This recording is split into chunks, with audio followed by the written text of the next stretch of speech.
आप सबों को मेरा जय मसीह की। और मुझे बड़ी खुशी है कि मैं आपके पास फिर से आ सकती हूँ और परमेश्वर के वचन से मैं कुछ आपके साथ शेयर कर सकती हूँ। और जैसे कि हम एडवेंटिस्ट टीचिंग के बारे में सीख रहे हैं, तो मैं ये चाहती हूँ कि आप इसको पूरी तरीके से सीखें। और आज जो हमारा जो टॉपिक है वो बड़ा अच्छा है और उसको हम देखेंगे कि क्या हमें वो टॉपिक बता रहा है। तो ये जो टॉपिक है आज हम देख रहे हैं, प्रार्थना करेंगे जिससे पहले हम अपने टॉपिक में जाएं। प्यारे खुदा, हम शुक्रिया करते हैं, एक बार फिर से तेरे पास आते हैं। तूने हमें ये मौका दिया कि हम तेरे नजदीकी में आके तेरे वचन को लोगों में पहुंचा सकते हैं। मेरे लबों को छू और मुझे पवित्र आत्मा से भर दे, ताकि जो कुछ भी मैं बोलूं तेरी मर्जी के मुताबिक बोलने वाली लोगों से सुने, आशीषित हो और दूसरे लोगों में ये पैगाम देने वाले बने। मेरी यही विनती है, सुनो कबूल कर तेरे प्यारे बेटे यीशु मसीह के नाम से मांगती हूं, आमीन।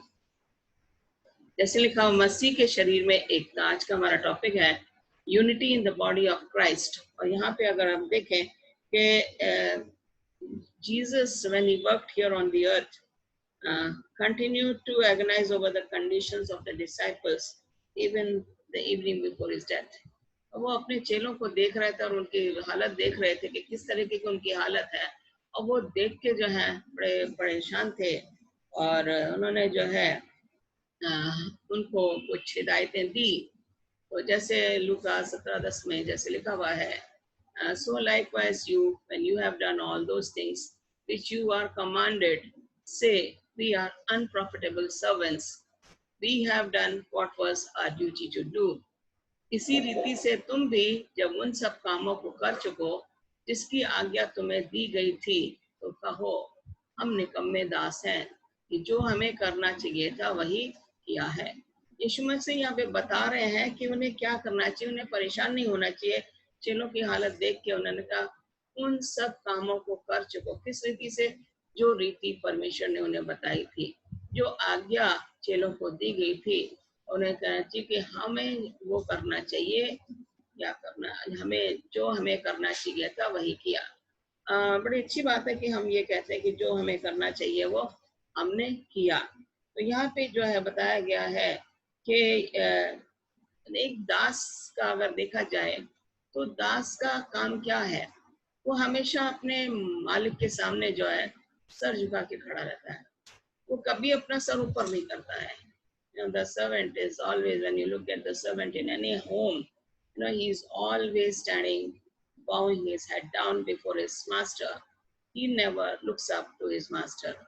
जो फेथफुल या वफादार जो दास है, वो हमेशा जो है नीचे ही निगाह करके रखेगा। उसका मतलब क्या है? नीचे रखना, आंखें नीचे करना, मतलब है हलीम होना, नम्र बनना। तो यहाँ पे यीशु मसीह यही कह रहा है कि वो जो है, हम परमेश्वर के निकम्मे दास हैं और हम जो है उसके वो नौकर हैं जिनसे कि उसे कुछ फायदा नहीं है, लेकिन वो फिर भी हमारे साथ है। और हम देखते हैं कि वहाँ पे हमें क्या करना चाहिए। एक सच्चा मसीही होने के नाते हमें एक ऐसा दास बनना, एक ऐसा सेवक बनना है जो कि हमेशा नम्र बना रहे। हम देखते हैं कि लोग हमारे नेचर को देखना मांगते हैं कि हम किस तरीके के लोग हैं। अगर हम मसीह में बनना मांगते हैं, एकता बहुत जरूरी है। हम सोचते हैं कि हम चर्च में जाते हैं और चर्च के बाद अगर कोई हमारा वेलकम ना करे तो हम कहेंगे किस टाइप का चर्च है, क्या है ये चर्च, क्यों ये लोगों को वेलकम नहीं कर रहा, क्यों यहाँ पे लोग एक दूसरे से बात नहीं कर रहे हैं। मसीह में जब हमें एक होना है तो हमें जो है एक दूसरे की हमें सहायता करनी चाहिए, एक दूसरे को हमें मिलना चाहिए। यहाँ पे क्या है, यूनिटी जो है, एकता जो हमारे अंदर होनी जरूरी है। क्योंकि आप देखें कि परमेश्वर मसीह ने बोला कि एक होना बहुत जरूरी है। यहाँ पे अगर देखा जाए, यीशु मसीह उनको जाने से पहले कहते हैं, मैं तुम्हें एक नई आज्ञा देता हूँ, एक दूसरे से प्रेम रखो। जैसे मैंने तुमसे प्रेम रखा है वैसे ही तुम भी एक दूसरे से प्रेम रखो। यदि आपस में प्रेम रखोगे तो इसी से सब जानेंगे कि तुम मेरे चेले हो। In English it says, a new commandment I give it to you, that you love one another as I have loved you, that you also love one another. By this all will know that you are my disciples if you have love for one another. Very clearly it says, a commandment is given to us. When you look at the 10 commandments in the New Testament, Old Testament, and there are 10 commandments. And the gist of those 10 commandments are given here in John chapter 13, verses 34 and 35. He says, a new commandment I give it to you. मैं तुम्हें एक नई आज्ञा दे रहा हूँ. हम देखते हैं कि 10 आज्ञाएं जो हमें पुराने नियम में निर्गमन में दी हुई है 20वें अध्याय के 3 से 17 में, उन्हीं का निचोड़ जो है यीशु मसीह ने यहाँ पे यूहन्ना 13 और मत्ती और दूसरे सुसमाचार में भी दिया है. तेरा मैं तुम्हें एक नई आज्ञा दे रहा हूँ. क्या है वो नई आज्ञा? एक दूसरे से प्रेम रखो. बहुत बहुत मतलब प्रेम जो वर्ड है, the love that we have for each other, you know, the people who come to our church, and when they don't see the love in us, and they see, okay, one person is going this side, the other person is going that side, and nobody is willing to go out of their way to welcome the strangers coming to our church, to welcome the new visitors coming to our church, and then we say we love each other. हम कैसे एक दूसरे से प्यार कर सकते हैं जब हम जो हैं आपस में हमारे में प्यार नहीं. एक दूसरे से प्रेम रखो. यीशु मसीह कह रहे हैं एक दूसरे से प्रेम रखो. जब तुम एक दूसरे से प्रेम रखोगे, अपने पड़ोसी से प्रेम रखोगे, तो तुम मुझसे भी प्रेम रखोगे. सबसे बड़ा हमारा एग्जाम्पल जो है, जो यीशु मसीह ने हमें दिया है, क्या एग्जाम्पल है? उसने लोगों के बीच में गया और उसने उनकी जरूरतों को पूरा किया. प्रेम करने का मतलब है हमें एक दूसरे की जरूरतों को देखना है, एक दूसरों के शारीरिक तौर पे, मानसिक तौर पे, आर्थिक तौर पे हम किस तरीके के लोग हैं. क्या हम ये जो मानसिक और आर्थिक और शारीरिक तौर पे कोई बीमार है, क्या हम उससे जा रहे हैं? क्या हम सोचते हैं ये इसकी बीमारी मुझे ना लग जाए, मैं नहीं जाऊंगी. जब हमारे दिमाग में ये रहता है कि इसकी बीमारी मुझे ना लग जाए, मैं नहीं जाऊंगी, तो यीशु मसीह कह रहे हैं फिर तुम किस तरीके का बयान कर रहे हो कि you are loving each other. God says, Jesus clearly told his disciples, love each other. अब उसने कहा जैसे मैंने तुमसे प्रेम रखा है, as I have loved you. Okay, now Jesus has given us the example of his life while he was moving with his disciples when he was on the earth. He says, as I have loved you, जैसा मैंने तुमसे प्रेम रखा है. यीशु मसीह ने किस तरीके का प्रेम रखा था? अगर देखें उसका प्यार क्या था, उसके प्यार में कोई स्वार्थ नहीं था. हम अगर किसी से प्यार भी करेंगे तो हमारे अंदर जो है वो स्वार्थ आ जाता है. हम ये सोचते हैं हमारा मतलब क्या है, मैं इससे, अगर मुझे इससे फायदा हो रहा है मैं तभी इसको प्यार करूंगी. लेकिन यीशु मसीह ने कहा जैसे मैंने तुमसे प्रेम रखा वैसे ही तुम भी एक दूसरे से प्रेम रखो. एक एग्जाम्पल है, Jesus is our example. He showed to the world how he loved people. He moved around poor and needy, sick and suffering, healing the sick ones and raising the dead ones. You know, he even touched them. उनको पकड़ा, उनको छुआ, उन्होंने कोई भेदभाव नहीं करा. लेकिन हम जो सोचते हैं इसकी बीमारी मुझे लग जाएगी तो मैं इसको नहीं छूंगी, दूर से ही बात कर लेंगे, उतना काफी हमारे लिए अपना प्यार दिखाने के लिए. ये करना, यदि आपस में प्रेम रखोगे तो इसी से सब जानेंगे कि तुम मेरे चेले हो. Okay, who is going to know that we are God's children? The people who are going to see us. हम कहीं भी जाएं लोग हमें देखते हैं, वो देखते हैं कि किस टाइप का इंसान है, किस टाइप की लिली है रिबेका, या ये किसी की मदद कर रही है, या ये सिर्फ ऊपरी दिखावटीपन कर रही है. यीशु मसीह ने कहा जैसे मैंने तुमसे प्रेम रखा है वैसे ही तुम भी एक दूसरे से प्रेम रखो. यदि आपस में प्रेम रखोगे तो इसी से सब जानेंगे. आपस में, आप सड़क पर जा रहा, कोई गिर गया, आपने उसको उठा दिया, ये है मसीही प्रेम. अगर कोई अंधा है, वो चल रहा है, वो चल नहीं पा रहा, और सामने से कोई गाड़ी आ रही है, हमने उसका लकड़ी पकड़ के, उसका हाथ पकड़ के सड़क क्रॉस करा दी, ये है मसीह का प्रेम. ये मसीह ने किया. और हम देखते हैं कि यीशु मसीह ने जब 10 कोढ़ियों को चंगा किया, कितने वापस आए थे? Only one came back to say thank you. हम यीशु मसीह हमारे लिए इतने ज्यादा काम करता है, इतनी आशीषें देता है, क्या हम कभी सोचते हैं we have to say thank you to God? And if we are not doing that, how can we show our love to God when we don't love our fellow human being? And if we are not loving our fellow human being, we cannot say we love God. Because Jesus, we can not say जैसे यीशु मसीह ने हमसे प्रेम करा हम एक दूसरे से कर रहे हैं, यीशु मसीह ने तो हमें आज्ञा दे दी, क्या हम उस आज्ञा के आगे बढ़ भी रहे हैं कि नहीं। तो यहाँ पे बताया गया है कि there is only one Lord, one faith and one baptism. Okay, baptism का मेरा टॉपिक अगला होगा जो कि मैं लूंगी। और ये बता रहे हैं एक ही परमेश्वर है, एक ही विश्वास है और एक ही बपतिस्मा है, एक ही परमेश्वर है। और हमें इन चीजों का ध्यान में रखना चाहिए। ये एक के ऊपर बता रहा है, एकता के ऊपर बता रहा है। एक ही परमेश्वर है, हम किसको फॉलो करें? एक ही परमेश्वर को। हम दो तीन परमेश्वर को नहीं फॉलो करते, हमारा एक ही परमेश्वर है, जिंदा परमेश्वर है, उस पर हम विश्वास रखते हैं, तब वो हमारे साथ है। और हमें विश्वास है कि हम कुछ भी बोलें वो हमारी प्रार्थनाओं को सुनता है। तो यहाँ पे हम देखेंगे कि किस तरीके से यहाँ पे तीतुस 2:13 में बताया गया है सेकंड कमिंग ऑफ क्राइस्ट। ये एक आशा है मसीही जीवन की।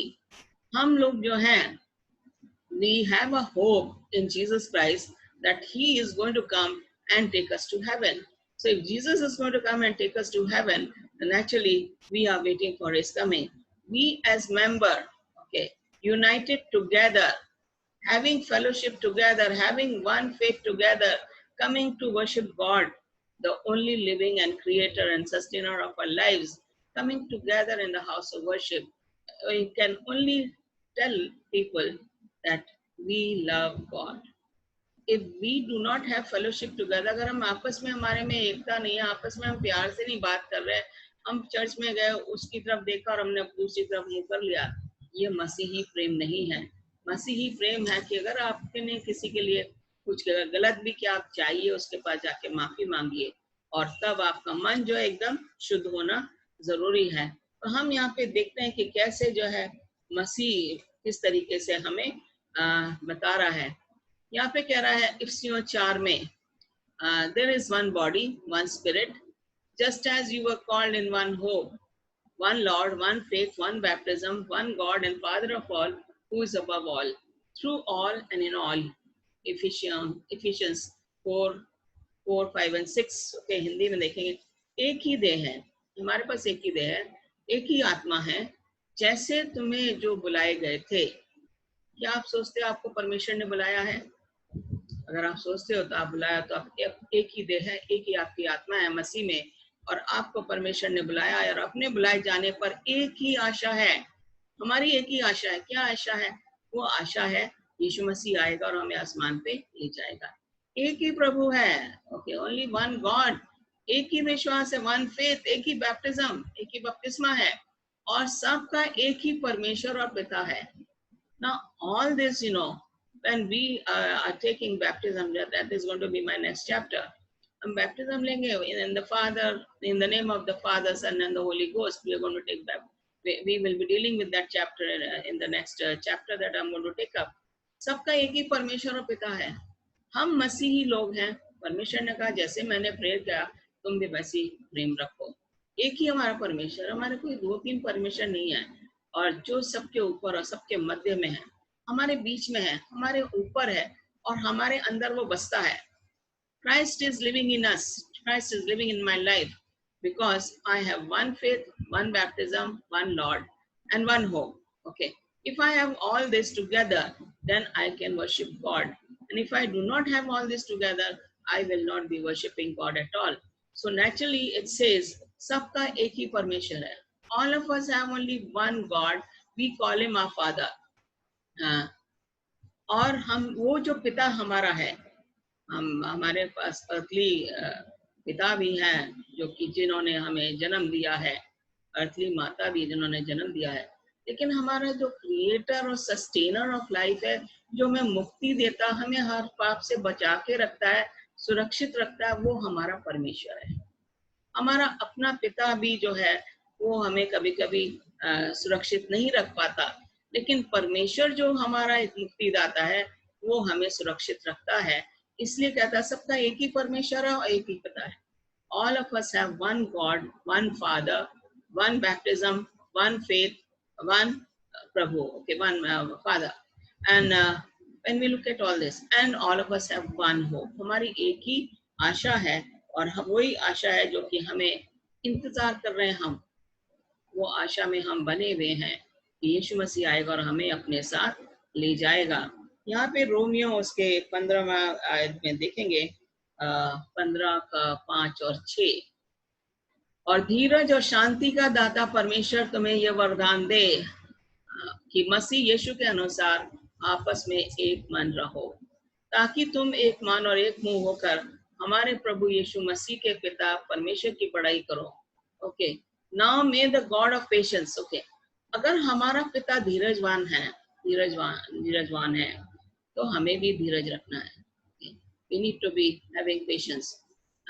और धीरज और शांति का दाता, he is a peace living God. Okay, he is giving us this gift of life, patience and peace. He has given us. अगर हम जाएं किसी के पास तो हम देखते हैं कोई रो रहा है तो हम उसे धीरज देने की कोशिश करते हैं, हम उसे शांति से उससे बात करते हैं, हम उसे तसल्ली देते हैं। ये परमेश्वर ने ये दान हमें दे रखा है, यही दान हमें दूसरों में बांटना है। यीशु मसीह के अनुसार आपस में एक मन रहो। मसीह चाहता है हमारा एक मन रहे। मसीह होने के नाते we have to be one in Christ. Okay, it says ताकि तुम एक मन एक मुंह होकर हमारे प्रभु यीशु के पिता परमेश्वर की बड़ाई करो। Glorify God. This is what it says. If you are one in Christ, you will be able to glorify God. But if you are not one in Christ, you will never be able to glorify God. This is what God wants us to do. Now may the God of patience and comfort grant you to be like-minded towards one another. हम सबकी सोच एक होनी चाहिए, हम सबका विश्वास एक होना चाहिए, हम सबकी थिंकिंग एक होनी चाहिए। हम जो मेरा भाई सोच रहा मुझे भी वही सोचना है। जो मुझे काम करना मसीह ने मुझे दिया है, मेरा भाई को भी वही सोच के करना चाहिए। और जब हम कहते हैं we have to be like minded toward one another, मैं भी यही सोच रही थी। कभी हम कहते हैं अगर मैं किसी फ्रेंड के पास बैठी हूँ और वो मेरे से बात कर रही है तो हो जाएगी कि अगर वो मुझे कुछ बता रही है तो मैं भी यही सोच रही थी। इसका मतलब क्या है कि हमारी सोच एक जैसी है। अगर मेरे हस्बैंड और वो मेरे से बात करेंगे, वो कहें मेरे दिमाग में ये था, तो मैं ये कहती हूँ कि हाँ मेरे भी दिमाग में ये था। ये सोच हमारे मन में कौन डालता है? Who puts this ideas into our mind? It's God in heaven. It's Jesus Christ in heaven who is giving us the like-minded thought, the like-minded thinking, and therefore he says you have to be like-minded people toward one another. एक दूसरे के जैसे पास हो। कभी ये नहीं वो मेरे जैसा नहीं है, हमें ऐसे नहीं करना। अगर वो मेरे जैसे नहीं है तो हम फिर भी उसके पास जाएं, उससे बात करें, उसको तसल्ली दें, उसको बार बार उसके पास जाएं, ताकि मसीह ने कहा है जैसा मैंने तुमसे प्रेम रखा है तुम भी दूसरों के साथ करो, that you may be one mind one mouth.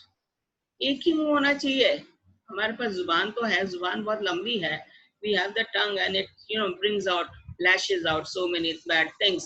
Sometimes the tongue is very kind enough and it praises and the wrong people and curses the right people. Okay, because our tongue is speaking out, lashing out. Okay, but God doesn't want us to lash out bad words.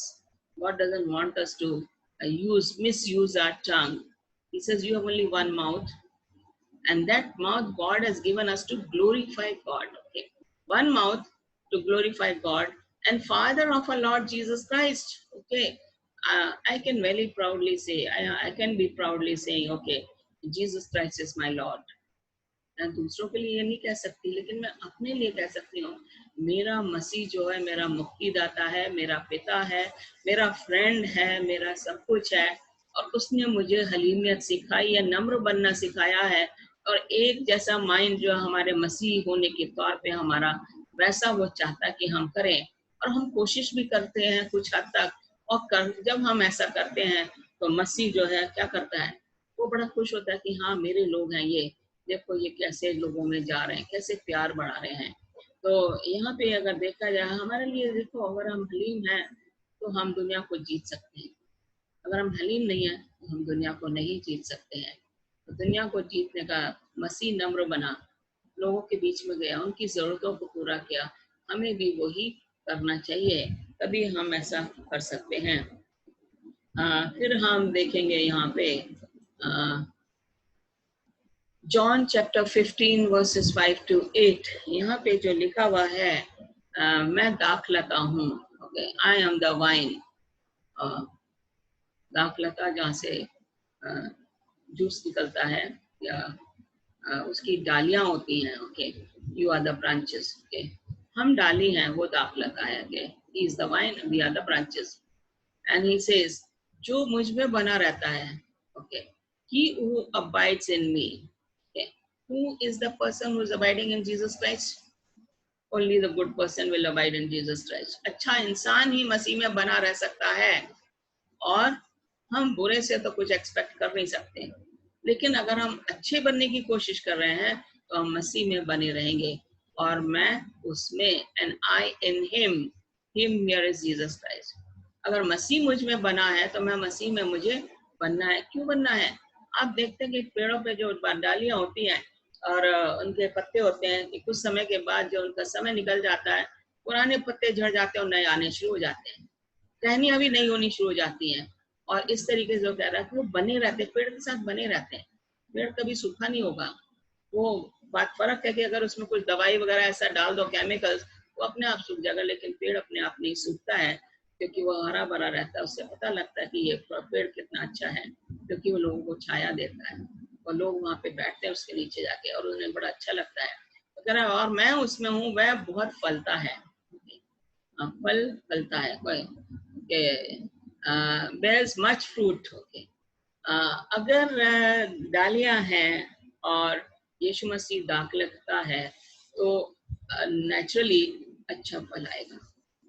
अगर हम देखें जैसे हमारे बच्चे हैं, तो जब छोटे होते हैं उन्हें हमारी ज्यादा देखभाल हमें करने की जरूरत है। When children are small, they need us more, and so we try to give them the nurturing. Okay, we do nurturing for them, give them the little training, tell them about Jesus, and if there is a homely environment of the God's ways, children are going to turn to godly ways. अगर घर में वो environment नहीं है जो परमेश्वर चाहता है, और कैसे हम कह देंगे कि तुम डालियां हो? परमेश्वर कैसे कहेगा कि तुम डालियां? God will not say you are the branches, you are not abiding with me. If we are not abiding in Christ, how can we tell our children to abide in Christ? How can we teach our children? And this is a very good example of I am the vine and you are the branches. Okay, हमारे जो बच्चे हैं वो हमें देखते हैं और हमें देख के वही करना मांगते हैं जो वो हमें देखते हुए करते हैं। अगर हम उन्हें बोलें कि तुम ऐसा करो, माता पिता के ऊपर बहुत बड़ा अथॉरिटी और रिस्पॉन्सिबिलिटी होती है, जिम्मेदारी होती है बच्चों को कैसे नर्चर करना है। और कहता है मैं उसमें हूँ, वह बहुत फलता है, क्योंकि मुझसे अलग होके तुम कुछ भी नहीं कर सकते। Without Jesus we can not do anything. Philippians 4:13 में कहता है I can do all things that strengtheneth me, through Christ that strengtheneth me. जो मसीह में सामर्थ्य है, मैं उसके थ्रू कुछ भी कर सकता हूँ। अगर मसीह मुझ में नहीं है, if Christ is not in me, what is the use of me calling I'm a Christian? What is the use of me telling, oh, I'm abiding in Christ? No use, because I don't do what Jesus wants me to do. तो क्योंकि जो मुझसे अलग होगा वो मेरे साथ नहीं रह सकता। यदि कोई मुझ में बना ना रहे, okay, it says, if anyone does not abide in me, he is cast out as a branch and is withered. आपने देखा होगा पेड़ों को जो है किसान जो है कभी कभी पेड़ों को काट देता है, वो जो डालियां हैं नीचे जाती हैं वो सूख जाती हैं, उनका कोई मतलब नहीं रहता है। वो उसी डालियों को काटेगा जो कि देख रहा कि ये सूख रही है या इसमें कुछ भी फल नहीं आएगा, वो वही डालियां काटेगा किसान। जो फल वाली डालियां हैं उनको नहीं काटेगा। तो यहाँ पे जो है देखा जाए तो ये कह रहा है विदर्ड, खराब हो गए। And they gather them and throw them into the fire. जो डालियां सूख गई हैं, पेड़ से काट के उनको नीचे गिरा दिया और वो सूख गई हैं, उनका काम क्या है? खत्ते में डालना, उनको जला देना। तो हम देखते हैं कि अगर हमारे पास जो बच्चे, अगर हम उनको सही जिम्मेदारी से हम उनकी ट्रेनिंग ना करें, तो बच्चे बड़े होके जो है बेवड़ हो जाएंगे, बुरे रास्ते पे चले जाएंगे। फिर हम कैसे कहेंगे these are my children abiding in Jesus Christ. Okay, we need to abide in Jesus Christ. If you abide in me and my words abide in you, परमेश्वर का वचन परमेश्वर में बना रहना चाहिए।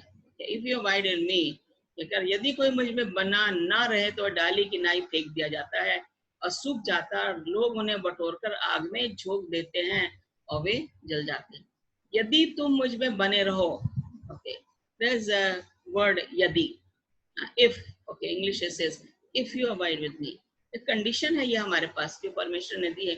If you abide in me and my words abide in you, okay, मेरा वचन भी तुम में बसा हुआ है। You will ask what you desire, जो तुम्हारे को जरूरत है, ओके, मेरी बातें तुम में बनी रह, जो चाहो वो मांगो और वो तुम्हारे लिए हो जाएगा।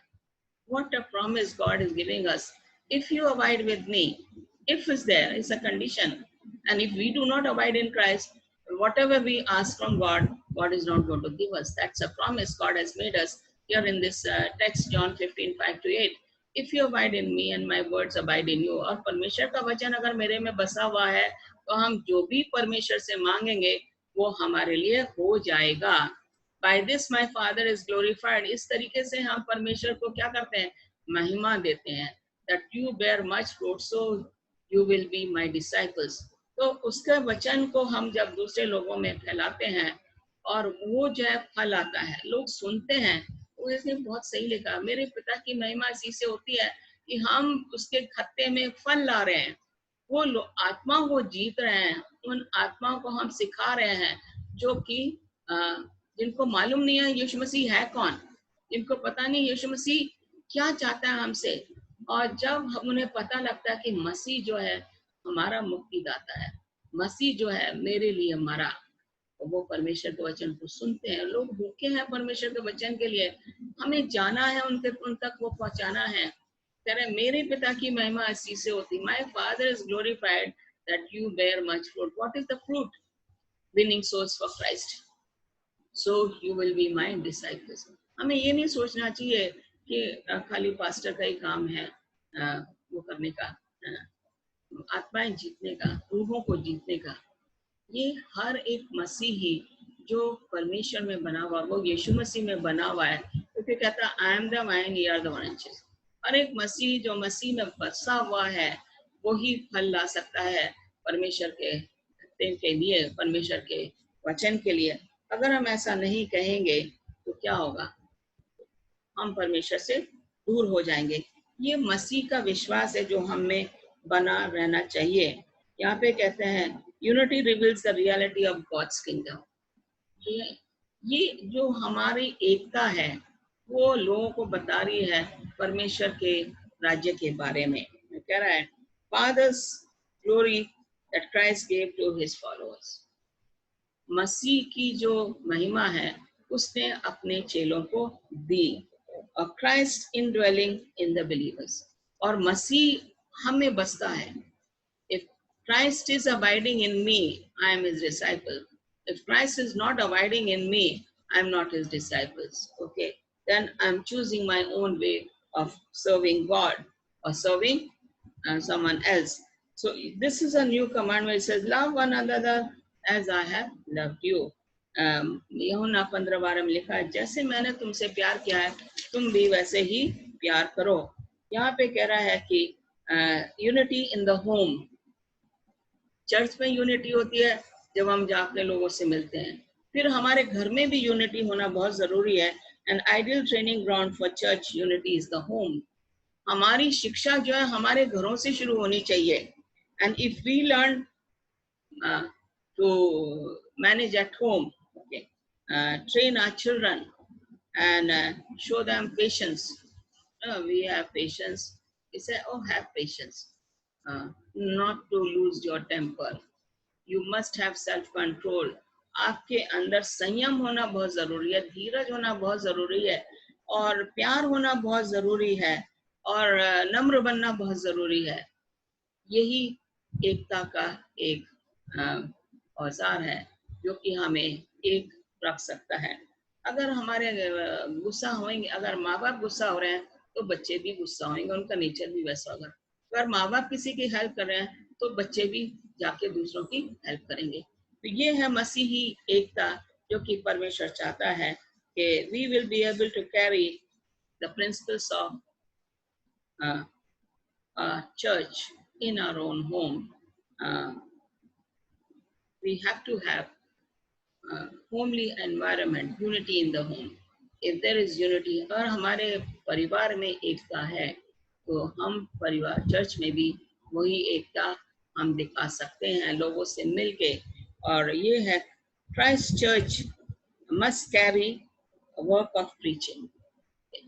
अगर हमारे में एकता है तो हम जो है ये जो वचन है दूसरे लोगों में हम उसको शेयर करेंगे, बताएंगे, बांटेंगे। जो हमारे पास रोशनी है वो हमें अपने तक नहीं रखना है, दूसरों तक रखना है। They must work closely if they wish to give gospel message to the others.